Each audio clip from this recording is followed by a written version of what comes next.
The stock market is struggling. Josh, is the stock market struggling because the Fed intends to raise rates? So it's definitely part of it, I think, and we're going to dig into this. There's a lot of different things that go into stock market performance, but I think this week we should definitely focus on the Fed because I think it's a big part, and we can learn a lot of cool things happening. And normally when people talk about the Fed, this is how they feel. Yeah, that's how And I so I'm feel super too. excited to have you here because you're an expert on capital markets. So let's start with the basic question. Who is the Fed and how do they raise rates? So the Fed is essentially the central bank of the US. And the big thing that they do is they control monetary policy. And what monetary policy allows them, what they're doing with that, to keep it very simple, is they are trying to hit a target of something called a Fed funds rate. And the Fed funds rate is basically just the rate that banks borrow and lend to each other on more or less an overnight basis. So very short term borrowing and lending by banks. And some of it has to do with sort of the balance sheet of the banks and how that deals and how that plays in with the Federal Reserve, and some regulatory aspects there. And so why are they planning to raise this Fed funds rate now? So short answer, inflation, right? So it's been hard to miss inflation. I actually think previously we've talked a little bit about inflation as well, but inflation has definitely been going up. And one of the ways that the Fed counteracts inflation is to increase rates, and that's going to help slow down growth. That's the theory, and slowing down growth will also help ease inflation. You're less likely to go out and buy something and increase the demand for goods. That's going to increase the prices if you have an opportunity to save that money at a higher rate of return.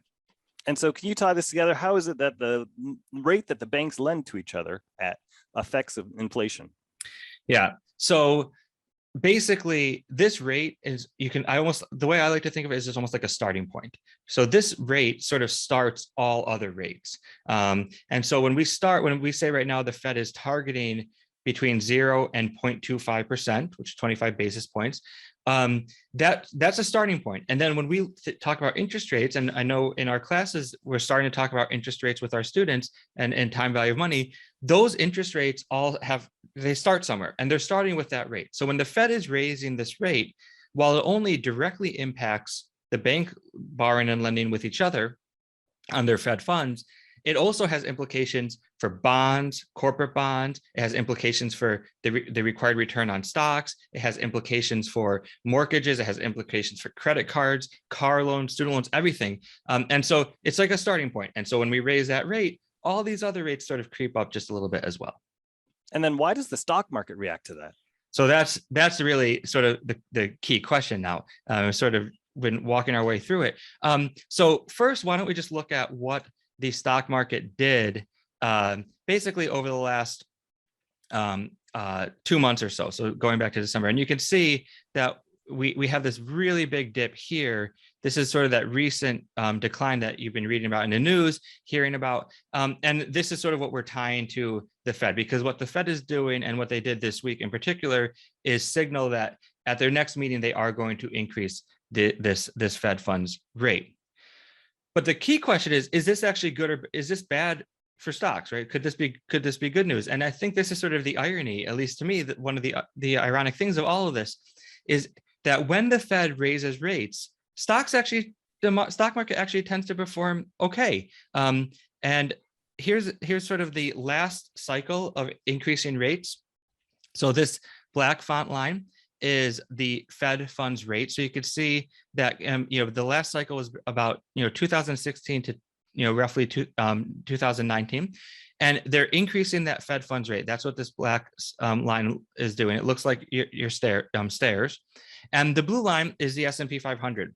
And you can see as the Fed is raising these rates, the S&P 500 is increasing. There is this little dip, but it bounces back. And so even though we have the Fed raising rates, the stock market tends to do okay. And there's some interesting explanations for that are a little bit more detailed than what we want to cover today. But it is sort of ironic, like I said, that the stock market seems to be reacting to this Fed announcement of raising rates, and yet historically they haven't done so bad. And so you might even say the stock market overreacted. Possible.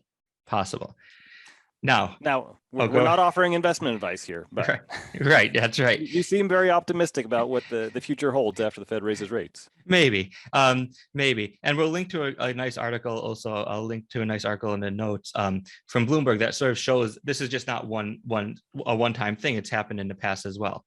Now, I also like to take a step back though and say, how bad, are things bad right now? How bad are things?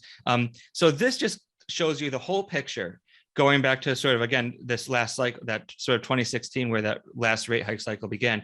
And again, the blue line is the S&P 500, the black line is the Fed funds rate. And so you can see that, we talked about this portion here already. Now, here's where the Fed started to decrease rates. The pandemic caused them to bring rates, right back down to what we call, zero, between 0 and 25 basis points. And we've just had, the stock market has just been going up, as everyone sort of knows, over these last 2 years or so. And so here is that little blip that we talked about earlier. So all in all, I think things are still, if you look at the last couple of years, we talk about long-term investments with our students, not so bad. Yeah, looks like we're going to be fine. It looks like we're going to be fine. Let's hope. At least we'll try to get through this weekend and have a nice weekend. That's right. Take care.